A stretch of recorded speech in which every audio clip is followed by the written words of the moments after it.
Hello everyone, स्वागत है PW only IAS में। चैप्टर नंबर 88 है ये। यहां पे हम पढ़ेंगे देश की फॉरेन पॉलिसी। हमारी फॉरेन पॉलिसी 1947 से लेके आज तक टिल टुडे हमने कैसे कैसे डिजाइन करी है, क्या क्या इंडिया की स्ट्रेटेजी रहती है। Look east, act east, act east के आगे जंप ईस्ट होना चाहिए, हम तो कहते हैं। अब हमें यह जानना है कि सर पहली बात तो ये बताओ कि पॉलिटी में फॉरेन पॉलिसी हम क्यों पढ़ रहे हैं। पहली बात तो क्वेश्चन यही आएगा। अब इस क्वेश्चन का आंसर ये है कि for the future foreign service officers आपको पता होना चाहिए, पहली बात आपको जानकारी होनी चाहिए कि हम कितने ज्यादा नॉन अलाइंड रहे हैं, हम कितने ज्यादा सबके साथ वसुधैव कुटुंबकम हम लेके चले हैं। फॉरेन पॉलिसी हमारी जो डिजाइन हुई है, काफी सारे फैक्टर्स को याद रखते हुए, काफी सारे डायरेक्टिव्स को दिमाग में रखते हुए हमारी फॉरेन पॉलिसी डिजाइन हुई है। And I tell you again, मैंने पहले भी बताया, अब भी बता रहा हूं, जब भी आप आंसर लिखेंगे, भले ही आप इंटरव्यू में जा रहे हैं, भले ही आप अपने मेंस में लिख रहे हैं, आपका आंसर इंडिया की फॉरेन पॉलिसी के अगेंस्ट नहीं हो सकता। बस ये आप याद रख लेना कि अगर हमारी सरकार ने, अगर हमारे स्टेट ने, इंडिया ने अगर कुछ डिसाइड किया है और वो फॉरेन पॉलिसी आपको भले ही पर्सनली नहीं पसंद आ रही, फर्क नहीं पड़ता है, नहीं, आपका आंसर फॉरेन पॉलिसी के साथ ही होना चाहिए। अगर सुप्रीम कोर्ट का कोई जजमेंट आया है, आपका आंसर सुप्रीम कोर्ट के जजमेंट को क्रिटिसाइज करते हुए उसके अगेंस्ट नहीं जाए। आप ये कह सकते हो कि हाँ इस आंसर में, कि हाँ इस जजमेंट में हम ये और एक्सपेक्ट कर रहे थे, शायद ये और होता, एक पक्ष की दलील ये भी थी, उन्होंने काउंट नहीं किया गया उसको, लेकिन अब ठीक है जो भी है, पर लेकिन हमारा जजमेंट, हमारा जो आंसर होगा, हमारा जो भी हम अपने मेंस में बोले, इंटरव्यू में बोले, फॉरेन पॉलिसी और सुप्रीम कोर्ट के जजमेंट के साथ ही खड़े रहना है। बस पहली बार ये ओके क्या है। तो इंडिया की जो फॉरेन रिलेशंस हैं, जितने भी हमने अभी तक बनाए हैं, ये सब के सब हमारे वर्ल्ड में एक नेशनल इंटरेस्ट को प्रमोट करते हुए हमने डिजाइन किए हैं। हमारी फॉरेन पॉलिसी को कई सारे फैक्टर्स ने डिटरमाइन किया है, शेप दिया है। जैसे क्या क्या, ज्योग्राफी, कहां लोकेटेड है, कहां सिचुएशन है, क्या है हमारा हिस्ट्री, कल्चर, ट्रेडिशन, कुछ कुछ हो रहा है कि नहीं, हमारे पॉलिटिकल ऑर्गेनाइजेशन, क्या हम डेमोक्रेसी टू डेमोक्रेसी बात करते हैं, क्या हम डेमोक्रेसी टू ऑटोक्रेसी बात करते हैं, क्या हम डेमोक्रेसी टू डिक्टेटरशिप बात करते हैं, कोई और देश जो भी हो। फिर इंटरनेशनल मिल्यू, मिल्यू मतलब होता है एनवायरनमेंट, उस समय का हालात क्या है, इंटरनेशनल सिचुएशन क्या है, हमारा उस समय का जैसे कहते हैं स्टेट ऑफ अफेयर्स क्या सिचुएशन कहती है। फिर मिलिट्री स्ट्रेंथ, क्या हम किसी एक कमजोर देश के साथ क्या तालमेल कर सकते हैं, यस कर सकते हैं। हम पब्लिक ओपिनियन को ध्यान में रखते हुए कोई शेप रखते हैं अपनी फॉरेन पॉलिसी का, यस वो भी करते हैं। हम लीडरशिप, लीडरशिप को याद रखते हुए कि उस देश की लीडरशिप अभी क्या इलेक्टोरल है, क्या इलेक्टेड है, उस देश की जो लीडरशिप है वो तानाशाह तो नहीं है, उस देश की लीडरशिप वहां की सरकार, तो वहां की लोगों ने चुन के ही बनाई है कि नहीं बनाई है। ये सारे के सारे फैक्टर्स डिटरमाइन करते हैं कि इंडिया अपने नेबर्स के साथ और नेबर्स के बाहर दूसरी ज्योग्राफिकल टेरिटरीज में जाके हम कैसे उनके साथ तालमेल कर रहे हैं, कैसे हमारा इंडियन डायस्पोरा वहां से मैच हो रहा है, जा रहे हैं हम, आ रहे हैं हम, वो जो भी कर रहे हैं। तो एक एक करके शुरू करते हैं, क्या कैसे। पहली बात तो किन प्रिंसिपल्स पे हमारी आइडियोलॉजी बेस्ड है फॉरेन पॉलिसी की। तो जो इंडिया की जो फॉरेन पॉलिसी है वो बहुत जरूरी है कि हम एक वर्ड को याद रखें, इंटरनेशनल पीस एंड सिक्योरिटी। हमारा डीपीएसपी, डीपीएसपी हमारा आर्टिकल 51 क्या कहता है कि Indian state shall promote international peace and security. तो ऑब्वियसली जब हमारे सरकार को, हमारे यूनियन को, हमारे इंडियन स्टेट को जब एक ये डायरेक्टिव मिला हुआ है इन द पार्ट 4, वहां पे हम बात कर रहे हैं कि देश की फॉरेन पॉलिसी ऐसी हो कि हम इंटरनेशनल पीस और सिक्योरिटी को प्रमोट करें। हम एक तरीके से सब देशों के साथ, इंटरनेशनल देशों के साथ हम ऐसे रिश्ते बनाएं जो कि जस्ट हों और ऑनरेबल हों। किसी को भी हम नीचा ना दिखा दें, कह रहे तुम कमजोर हो, तुम चुप रहो, ऐसे नहीं बात करेंगे। हम जब भी जिससे बात करें, चाहे छोटा हो चाहे बड़ा देश हो, कोई भी हो, हम सम्मान से बात करेंगे। Give respect to take respect, ठीक है, होगा ही होगा। अगर आपको रिस्पेक्ट चाहिए, आपको रिस्पेक्ट से बात करनी पड़ेगी। अब foster respect for international law and treaty obligations.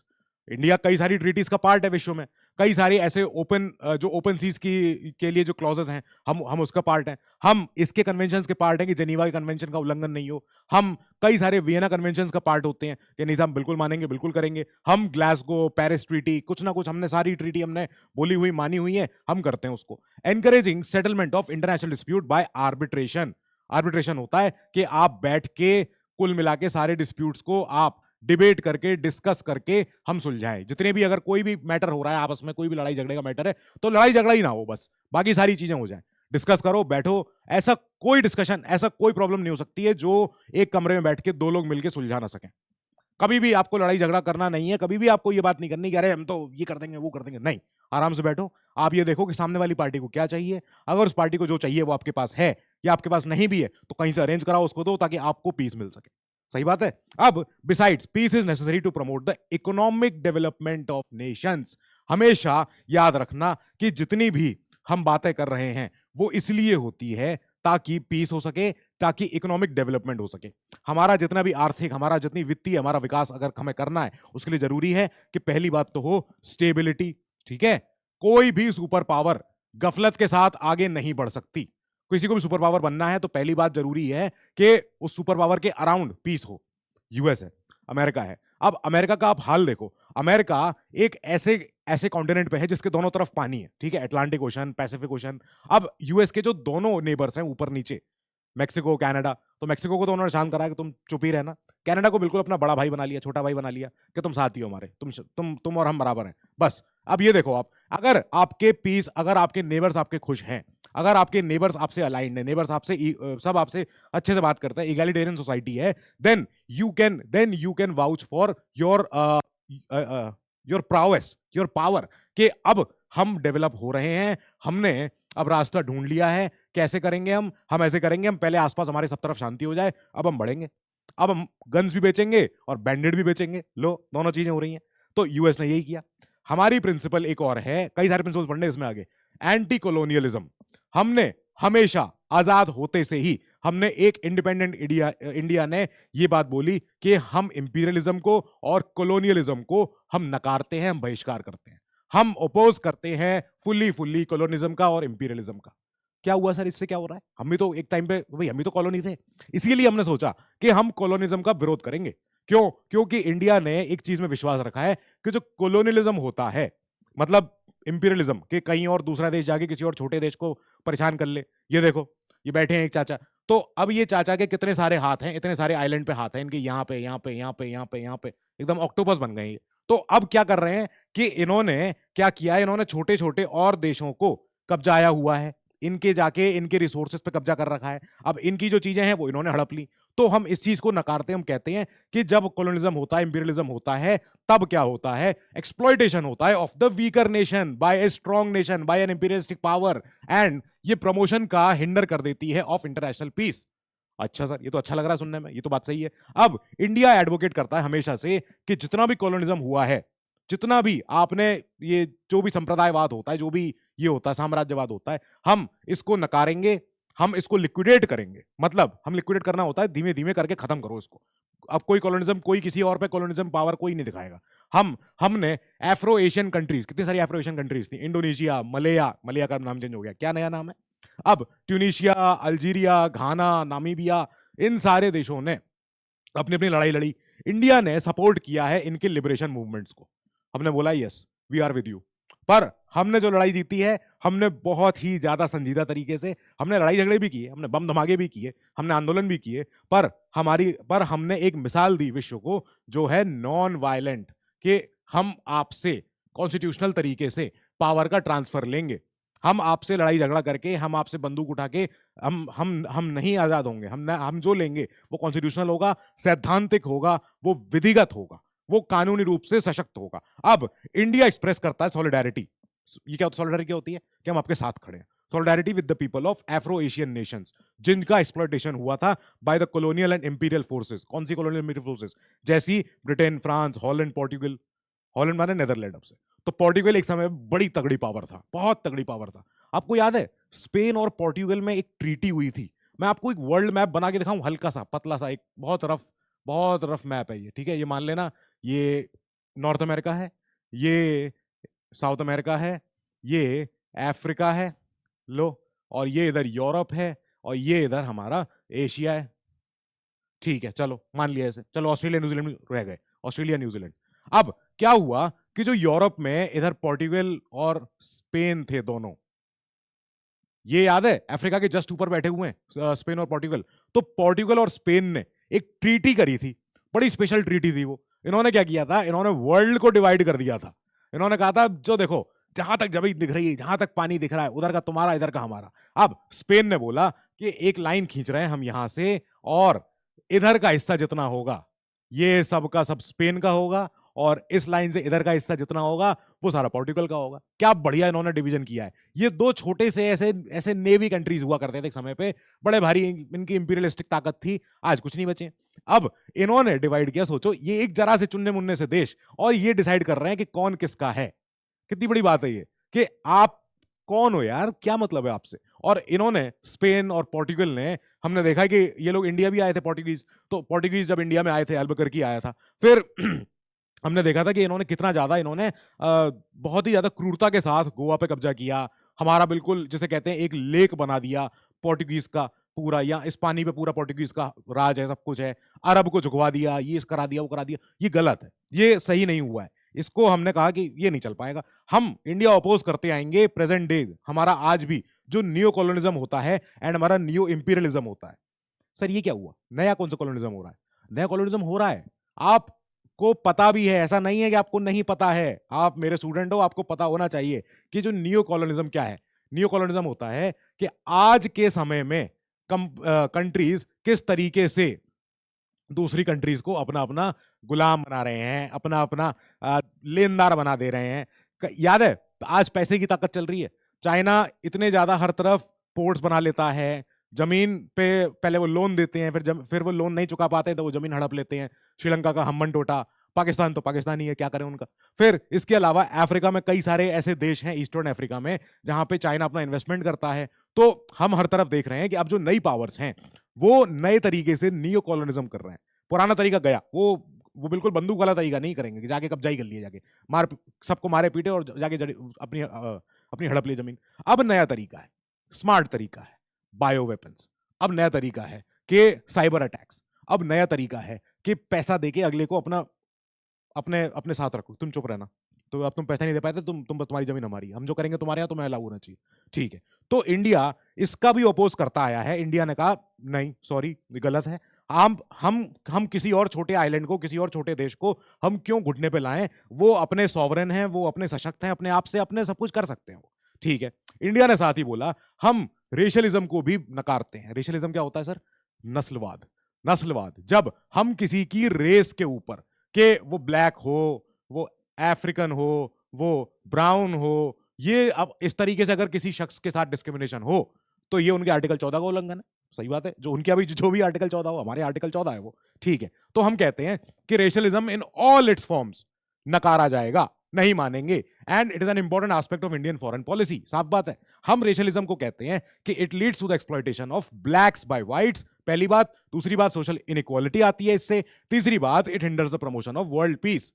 जब तक आप अगले को इंसान नहीं मानोगे, तब आप कैसे उम्मीद करोगे कि वो अगला आपको उसी इंसान होने की आपको वक़्त दे, आपको इज्जत दे। तो रेशलिज्म लाइक कॉलोनिज्म एंड इंपीरियलिज्म बहिष्कार होना ही होना है। इस तरीके के जितनी चीजें हुई हैं, इन्होंने काफी कुछ बहुत कुछ इन्होंने, ब्लैक्स ने तो काफी कुछ झेला है अफ्रीका में। स्लेव थे एक समय पे, गुलाम, कुर्सी की तरह, टेबल की तरह बेचे जाते थे कि 3 तुम ले जाओ, 4 तुम ले जाओ, इतने में ले जाओ, ये करा लो। तो ये नहीं होना चाहिए। इंडिया ने हमेशा स्ट्रांगली क्रिटिसाइज किया the policy of apartheid. Apartheid की पॉलिसी, जो रेशियल डिस्क्रिमिनेशन होता था बाय द व्हाइट माइनॉरिटी। अब अफ्रीका में, साउथ अफ्रीका स्पेशली हमने देखा कि वहां पे अपार्थाइड हो रहा है। अपार्थाइड होता है कि रेशियल डिस्क्रिमिनेशन, गांधी जी ने भी जाकर देखा वो। हमने साउथ अफ्रीका से इस बात पे हमने अपने रिश्ते भी हमने खत्म कर लिए थे 1954 में। हमने बोला ये कैसे कर दिया तुम्हारे यहाँ गांधी जी आके चुके हैं, और गांधी जी के बाद आप फिर वहां पे कर रहे हो कि बिल्कुल व्हाइट सुप्रीमेसी हो रही है। ये आप चेयर की फोटो देखो, इस चेयर पे लिखा हुआ है व्हाइट्स ओनली, खाली गोरे ही बैठ सकते हैं। ये देखो व्हाइट एरिया, ये कैसे हो सकता है? ये तो मतलब है, ऐसे कैसे? वो अफ्रीकन लोगों की जमीन है, अफ्रीकन लोगों का घर है वो। वहां पे साउथ अफ्रीका है, लिसोथो है, वहां पे एस्वातिनी है, इतने सारे अपने अपने देश हैं, नामीबिया है। इन देशों के पास अपने अपने जो कहते हैं वन संपदा बहुत है, एग्रीकल्चरली रिच हैं, फॉरेस्ट इनका इकोलॉजिकली रिच हैं। यहाँ पे आके व्हाइट्स ने कब्जा किया, यहाँ पे आके व्हाइट माइनॉरिटी में थे और इन्होंने जाके वहां पे डिस्क्रिमिनेट करना शुरू कर दिया। सोचो 98% ब्लैक पॉपुलेशन और 2% व्हाइट्स हैं, और 2% व्हाइट्स कह रहे हैं कि तुम पीछे हटो, ये हमारा एरिया है। तो अब ये देखते हुए हमने कहा कि ऐसी साउथ अफ्रीका से हम रिश्ते नहीं रख सकते। हम ऐसी साउथ अफ्रीका से अपने डिप्लोमेटिक रिलेशंस को हम सिवियर कर रहे हैं, हम हटा रहे हैं। हालांकि बाद में हमने उनको किया वापस से, और 1993 या 4 में हमने वापस जाके रिश्ते बनाए, जब हमने देखा था कि वहां पे एक बहुत बड़े साउथ अफ्रीका के लीडर की वहां पे एक सरकार बनी है। बहुत बड़ा नाम है साउथ अफ्रीका का वो लीडर, वहां के गांधी कहते हैं उनको, एन से नाम शुरू होता है, नाम बताना। नाउ ऐसे ही इंडिया ने बहुत इंपॉर्टेंट रोल प्ले किया है in the liberation of Zimbabwe, जिसको पहले हम बोलते थे रोड आइलैंड, ठीक है, रोडेशिया, और नामीबिया हमारा। अच्छा भैया, नामीबिया को, इन जैसे देशों को हमने बोला कि लिबरेट करो, बहुत हो गया। इतना ज्यादा जो प्रॉब्लम चल रही है, ये प्रॉब्लम अब खत्म होनी चाहिए। अब 21वीं सदी में भी हम बात कर रहे हैं कि लोग एक दूसरे को रंग के आधार पे, नस्ल के आधार पे अपने साथ नहीं रख रहे हैं। कैसे चलेगा ये? क्या, कौन सी दुनिया है ये? तो फिर नॉन अलाइनमेंट, ये भी हमारी ट्रीटी आई, सॉरी ये हमारी पॉलिसी आई। इंडिया जब आजाद हुआ, इंडिया ने कहा ये क्या हो रहा है इस समय? हम आजाद हुए, हमने देखा वर्ल्ड दो हिस्सों में बटा हुआ है। कैसे कैसे? Red block, blue block. अब ये हमको सॉल्व करना है। हमने कहा जो एक ब्लॉक है हेडेड बाय यूएसए, जिसको हम कैपिटलिस्टिक ब्लॉक कहते हैं, और जो दूसरा कम्युनिस्ट ब्लॉक है हेडेड बाय द यूएसएसआर, ये ब्लॉक में नहीं पड़ना। हमने कहा आज अगर हम इसमें चले गए तो हम बटे रह जाएंगे, हम सही नहीं बन पाएंगे। अब आप देख रहे हो कोल्ड वॉर हो रखा है, एकदम मारा मारी चल रही, कौन किसके पास ज्यादा बम धमाके हैं, किसके पास ज्यादा लोग ज्यादा हैं, किसने रेड वॉल बना रखी है। अब आप देखो इस समय पे इतनी ज्यादा पॉलिटिक्स हुई है, इतने ज्यादा असैसिनेशंस होते थे। आप याद करो कि एक तरफ से रेड ब्लॉक ये बनना शुरू हो रहा था, एक तरफ से रेड ब्लॉक ये बनना शुरू हो रहा था। तो यूएस ने काफी कुछ यहाँ पे पेच लड़ाए, अफगानिस्तान में अपना तालिबान बनवाया पहले, फिर तालिबान जैसे जिन्न को झेला, फिर उसके बाद हमने देखा कि अच्छा ब्लू ब्लॉक ये जो हो रहा है, ये इतना इतना बच रहा है, इसको सही करना है। यहाँ पे क्यूबा मिसाइल क्राइसिस हो गई थी, काफी कुछ हुआ है कोल्ड वॉर में। कोल्ड वॉर की तो इतिहास ऐसा है कि अगर आप पढ़ते जाओगे तो खत्म ही नहीं होगी, इतनी सारी हिस्ट्री है। हमने कहा ये डेंजर है, ये प्रॉब्लम है। हमने कहा यहां नहीं, हम रिफ्यूज करते हैं to join either of the bloc. आप कोई भी गुट बना लो अपना, कोई भी ग्रुप बना लो अपना, हम ऐसे ग्रुप में ऐसे नहीं जाएंगे कि हम अब आप ही के साथ हैं। नहीं, हम नहीं ऐसे जाने वाले, हम रहेंगे नॉन अलाइंड। और हम, हमारी देखा देखी कई देशों ने भी कहा yes Nehru ji thank you, यही सुनना था हमें। कोई देश तो कम से कम बोले ये बात, तो आपने बोला, इसके लिए हम आभारी हैं। नेहरू जी ने बोला था कि याद रखना हमारा जो एम है वो है to avoid involvement in power struggle. पहली बात तो अब ये ऐसा बाइपोलर वर्ल्ड नहीं चल पाएगा कि एक तरफ यूएस है, एक तरफ रशिया है, और दूसरे आपस में लड़ ही रहे हैं। अब कौन किसके साथ जुड़ रहा है, कौन बड़ा भैया किसको बोलता है, नहीं चल पाएगा। हम जितने भी कॉन्फ्लिक्टिंग ग्रुप्स हैं, इनके पावर स्ट्रगल के पीछे नहीं जाएंगे, हम प्रिवेंट करेंगे पोटेंशियल ग्लोबल डिजास्टर। साफ बात है, ऐसे अगर पावर स्ट्रगल होता रहेगा तो वर्ल्ड वॉर 2 देख के चुके हैं हम, वर्ल्ड वॉर 3 बहुत दूर नहीं रहेगा। इंडिया बिलीव्स कि हम कंट्रीब्यूट कर सकते हैं significantly to the peacekeeping missions. जितने आपको अगर शांति बहाल करनी है, आपको अगर पीस भेजनी है, तो हम उसके लिए हमारी फोर्सेस हैं, वो आप ही ले लो। पीस कीपिंग हम जहां जहां हमें रखनी है, जहां जहां हमें शांति बहाल करनी है, भाई ठीक है, ये जरूरी है। कोई तानाशाह नहीं पैदा हो जाए, कोई कहीं ह्यूमैनिटेरियन क्राइसिस ना हो जाए, कोई जेनोसाइड ना हो जाए, कुछ प्रॉब्लम ना हो जाए, ये इंडिया के लिए बहुत जरूरी है कि हम इंडिपेंडेंट रहें, हम नॉट अलाइन हो किसी से भी with any power blocks driven by fear and preparation for war. आप उसमें जंग खड़े पड़े हैं कि यूएसएसआर कह रहा है कि मेरे सारे ब्लॉक में रेड ब्लॉक है, हमारा रेड सोशलिस्ट हमारा ब्लॉक है, ये है, उधर भाई कैपिटलिस्टिक कह रहे हैं कि बैठे रहो तुम लोग ऐसे ही, हम चांद पे जा रहे हैं। तो अब काफी कुछ हुआ, यूएस ने भी झेला, रशिया ने भी झेला, रशिया का तो डिवीजन ही हो गया बेचारे का। फिर हमने देखा कि हमारी पॉलिसी क्या इस बीच में कैसे आई है। इंडिया ने कहा no military alliance with country of either bloc, नहीं होगा, मिलिट्री अलायंस नहीं कर सकते, सॉरी। हम क्या करेंगे, हम एक इंडिपेंडेंट अप्रोच रखेंगे टुवर्ड्स आवर फॉरेन पॉलिसी, हम किसी से इन्फ्लुएंस नहीं होंगे, हम सब तरफ हम मेंटेन करेंगे friendly relations with all countries, चाहे आप किसी भी ब्लॉक के हो, कोई बात नहीं। आपको हमसे जरूरत है, आप हमसे ले लो, बदले में हमें जो जरूरत होगी हम आपसे लेंगे, हम आपसे भी लेंगे जो आप और आप दुश्मन हो, कोई बात नहीं। हमें काम चाहिए अपना, हम आपके साथ हेल्प करने को तैयार हैं, पर हम ऐसा नहीं करेंगे अगर आपके साथ हेल्प कर रहे हैं तो उनको हम नकार दें, नहीं।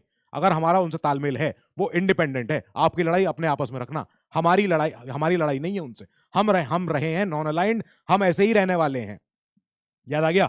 फिर आई पंचशील इसकी पीछे पीछे। पंचशील भी एक बहुत बड़ा हमारा, जैसे कहते हैं, अचीवमेंट है इंटरनेशनल रिलेशंस में। हमने, आप सोनिया मैम की क्लास में पढ़ते भी हो कि जो पंचशील यानी कि पांच सिद्धांत, ठीक है, 5 प्रिंसिपल आए थे हमारे इन द इंटरनेशनल रिलेशंस के कंडक्ट में। कैसे कैसे, ये हमने सुना ही कहां पहली बार, जब इंडो चाइना ट्रीटी हुई थी इन 1954, तो उस ट्रीटी के प्रियम्बल में ये मेंशन था कि पंचशील सिद्धांत, 5 प्रिंसिपल्स। अब ये हमारी एक जिसे कहते हैं, हमने दुनिया को दिखा तो दिया कि हम शांति वाले लोग हैं, हम लड़ाई नहीं करेंगे, हम साथ में रहना चाहते हैं, हम म्यूचुअल रिस्पेक्ट चाहते हैं for each others territorial integrity. सही बात है कि भाई आपका क्षेत्र ये है, आपका क्षेत्र ये है, हमारा क्षेत्र ये है। अच्छा, फिर हम नॉन अग्रेशन चाहते हैं। पहली बात, हम नहीं चाहते हैं कि झगड़ा हो, हम नहीं चाहते हैं परेशानी हो। 47 में 49 में दोनों देश आजाद हुए हैं, इंडिया भी चाइना भी, क्यों परेशानी करना, आपस में बढ़ेगी, आपस में दोनों को बढ़ना है, आगे बढ़ना है, साथ में बढ़ेंगे, हिंदी चीनी भाई भाई। अब non interference in each others internal matters, कि जो आपका मैटर है वो आप जानो, जो हमारा मैटर है वो हम जानेंगे।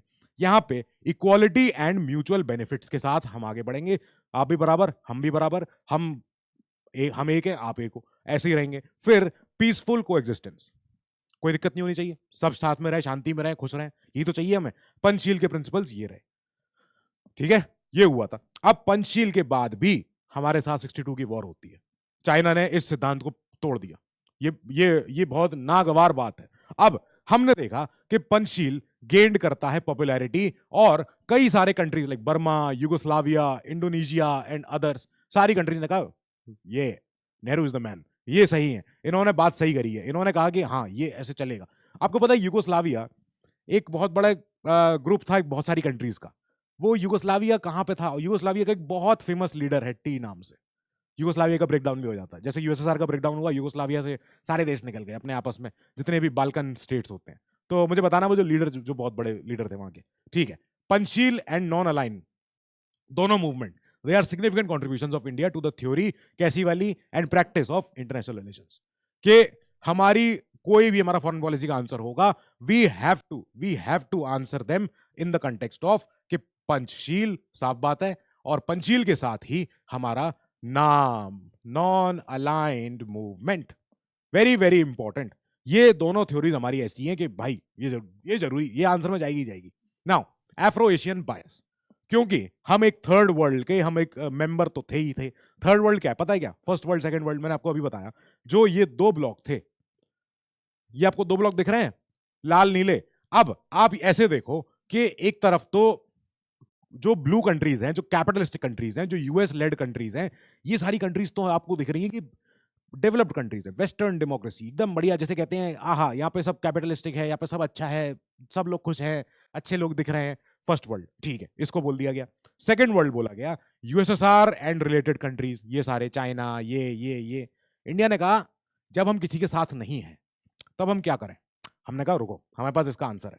फिर एक बहुत बड़े पॉलिटिकल साइंटिस्ट ने कमेंट भी किया था कि इंडिया ने third world, south south relations को मेंटेन किया है। इंडिया ने बोला है कि हम न जा रहे तीनों के साथ, हम न जा रहे इन दोनों के साथ, हम एक तीसरी बात करेंगे, हम बात करेंगे थर्ड वर्ल्ड की, कि अब एक नया सिद्धांत होगा, अब नया साउथ साउथ कोऑपरेशन होगा। अब जनरली ना आप उस समय अब अगर आप उसमें ज्योग्राफी देखोगे तो ऐसा दिख रहा था कि इंडिया ने जितने जितने रिश्ते बनाए एक साथ वो सबका सब साउथ साउथ कोऑपरेशन था। ब्राजील यहां से, उरुग्वे, अर्जेंटीना ये, फिर साउथ अफ्रीका का मर्कोसर कंट्रीज हमारी, फिर इसके बाद इंडिया ये, फिर इंडोनेशिया ये, फिर ये।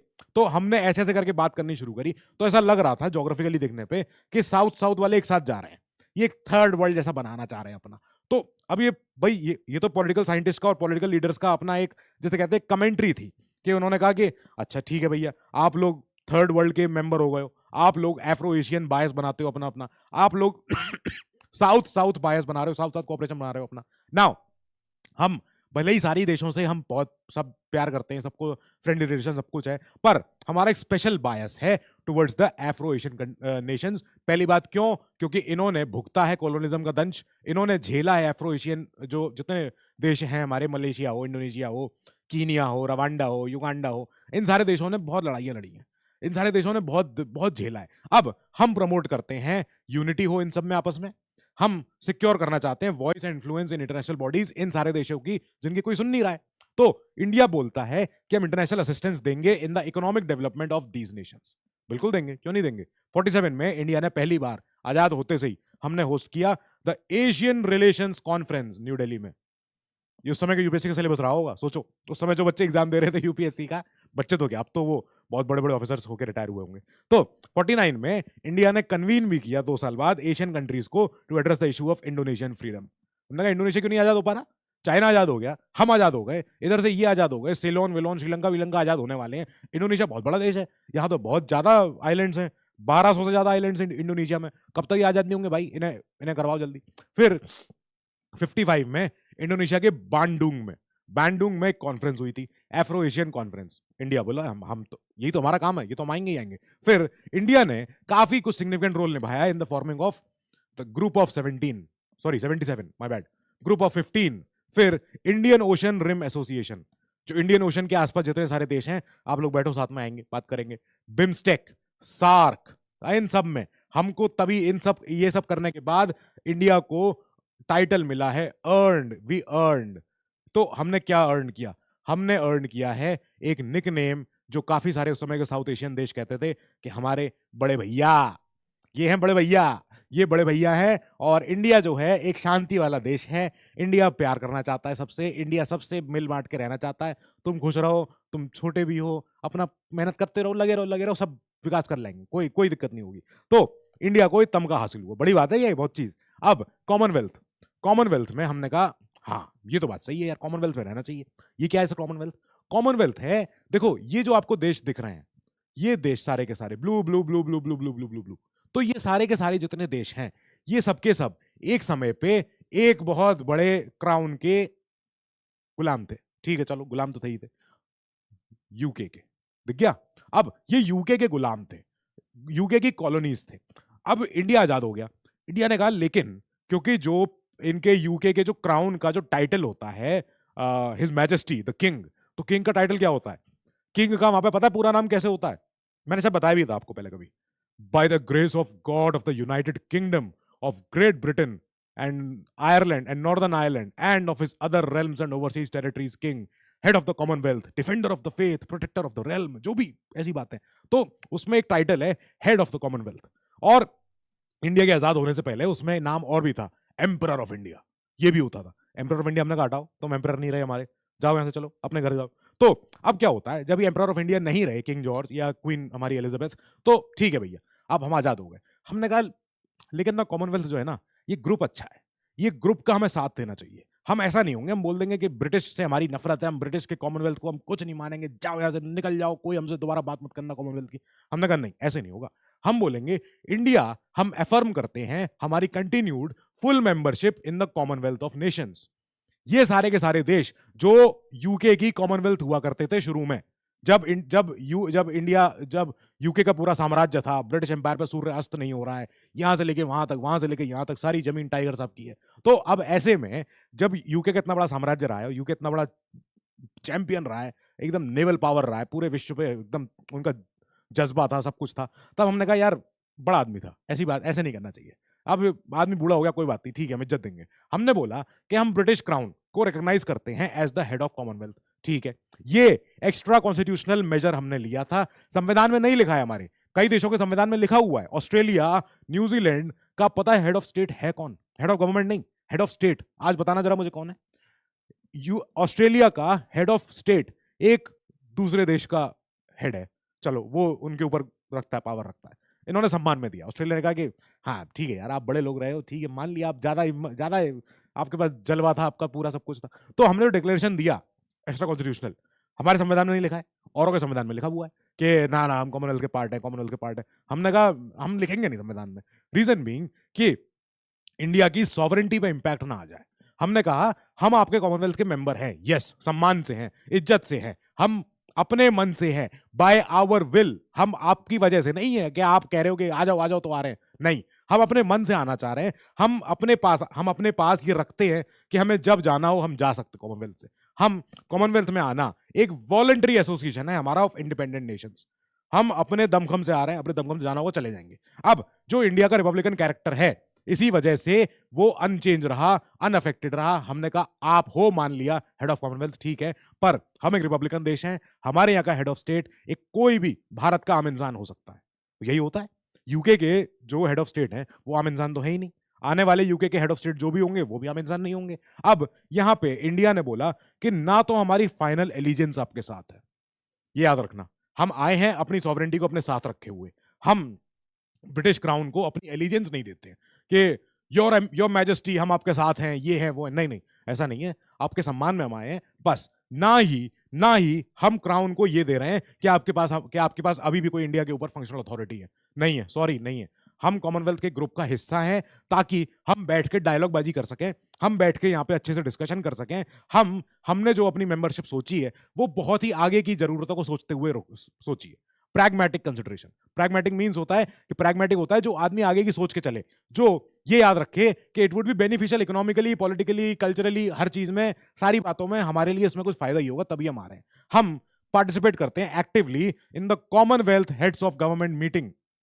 एक होती है, सारे कॉमनवेल्थ के जितने भी हमारे मेंबर्स होते हैं, इनकी अपनी सरकारों के जो मुखिया होते हैं, चाहे प्राइम मिनिस्टर हो, चाहे चांसलर हो, चाहे कोई और हो, आप आओ, बैठ के बातें करेंगे। और कॉमनवेल्थ समिट इंडिया में भी हुई थी, ठीक है। तो CHOGM इंडिया ने होस्ट भी किया था एक बार 1983 में। अभी हाल में कॉमनवेल्थ गेम्स भी हुए थे इंडिया में, जब हुए थे न्यू दिल्ली में हुए थे। कौन से ईयर में हुए थे याद है क्या? ओके। अब आगे क्या? यूएन में सपोर्ट। यूएन इंडिया का एक एक्टिव मेंबर बना इन 1945। आजाद नहीं हुए, पहले यूएन के मेंबर बन गए हम जाके, चलो गुड। हमने कहा कि देखो यूएन की जितनी एक्टिविटीज हैं, यूएन जितना मेहनत करता है, पता है कितना मेहनत करता है, तो अब इंडिया उसको सपोर्ट करेगा in the programmes of UN. हम पूरी अपनी फुल फेथ एक्सप्रेस करते हैं, हम दिखाते हैं अच्छे से कि आपके क्या क्या ऑब्जेक्टिव हैं पूरा करने के लिए, और उन प्रिंसिपल्स को पूरा करने के लिए हम क्या सहयोग कर सकते हैं। अब हमारे जो जो सहयोग हैं वो कैसे कैसे हैं कि इंडिया पहली बात तो फाइट करता है कोलोनिज्म। कैसे करेगा? हम थ्रू द यूएन ही करेंगे जो भी काम करेंगे। हम जा जाके ऐलान नहीं करने लगेंगे, जा जाके हम जो है प्रोटेस्ट नहीं करवा देंगे देशों में, नहीं। हम यूएन के मंच से, हम यूएन के फोरम से कॉन्स्टिट्यूशनली बैठ के सिविलाइज्ड नेशंस की तरह हम बैठ के वहां बातें करेंगे। हम बोलेंगे कि इंपीरियलिज्म खराब होता है, रेशलिज्म खराब होता है। हम जो नया नियो कॉलोनिज्म हो रहा है कि एक देश दूसरे को सूडो गुलाम बना ले, सूडो स्लेव, हम इसको नया वर्ड दे रहे हैं। लो आदित्य तिवारी आपको एक नया वर्ड दे रहे हैं, सूडो कॉलोनी। के एक तरीके से तो कॉलोनी तो नहीं हो आप, प्रैक्टिकली तो नहीं हो, पर शायद हो आप। तो हम जो सूडो कॉलोनी, जो नया न्यू कॉलोनिज्म हो रहा है, हम इसको हटाना चाह रहे हैं। न्यू इंपीरियलिज्म हट जाए और टेररिज्म जा जाके हम खत्म करेंगे only by the means of UN मंच, यूएन का प्लेटफॉर्म, यूएन का जिसे कहते हैं अब जो मिला है मौका यहां बोलने का। इसीलिए हमने देखा कि विजय लक्ष्मी पंडित जी को भी हमने एक बार देखा था बनते हुए president of the UN general assembly, बहुत पहले ही 53 में, बहुत पीछे ही। तो इंडिया ने वहां पे जाके काफी कुछ अपना बताना चाहा, बोलना चाहा कि देखो साहब प्रॉब्लम बहुत है, सॉल्यूशन आ सकता है, बस आप बैठो यहाँ पे डिस्कस करो, सब आ सकता है। अब इंडिया एक्टिवली पार्टिसिपेट करता है इनके जो इनके पीस कीपिंग मिशन होते हैं, जैसे कहाँ कहाँ हुए हैं, कोरिया में हुए हैं, कोंगो में हुए हैं, एल साल्वाडोर में हुए हैं, Cambodia, Angola, Somalia, Mozambique, Sierra Leone, Yugoslavia, हर जगह हमने कहा अरे फोर्स चाहिए हमारे बहुत है, ले जाओ। तो जो पीस कीपिंग मिशन होते हैं ना, उनकी अलग ड्रेस होती है, वो एक कलर उनमें बहुत कॉमन होता है, ब्लू कलर। हमेशा आप देखना पीस कीपिंग मिशन जहां भी जाएंगे, जिस भी देश के भले ही फोर्सेस गई हो, तो वो एक नई ड्रेस पहनते हैं, एक ब्लू तमगा पहनते हैं यहाँ पे, और अपना फिर उसके बाद काम करते हैं, ठीक है। फिर इंडिया कंटिन्यू करता है participate actively in the open ended working groups of UN. कई सारे यूएन के वर्किंग ग्रुप्स होते हैं, कई सारे, यूनेस्को हो, ये हो, वो हो, हर चीज में हमने कहा हम काम करेंगे ना, हमारे पास बहुत है, हम काम करने के लिए आए हैं। हमारे हमारे लोगों ने को चेयर भी किया था, इंडिया ने को चेयर किया था working group on the strengthening of UN. जैसे क्या क्या, विच सबमिटेड इट्स रिपोर्ट इन 1997 के यूएन की जो वर्किंग है कितनी अच्छी है। अभी तो हमें पता है क्या है वो। यूएन में 5 लोगों का एक समुदाय हो गया है, समूह हो गया है, जो बस मान के चल रहे हैं कि अब और तो क्या ही जरूरत है किसी की, क्या करना, हम तो बस अब आ गए, हम ही बॉस है, कोई और बॉस ना बने। हम भले ही हम परमानेंट मेंबर नहीं बने, लेकिन हम कितनी बार हम नॉन परमानेंट मेंबर बने हैं of the UN security council several times. अब जाके इंडिया बोलता है कि दुनिया की इतनी बड़ी आबादी, इतना स्ट्रांग देश, हम इंडिया हैं, हम परमानेंट सीट हम कब पाएंगे, हमें ये बता दो बस।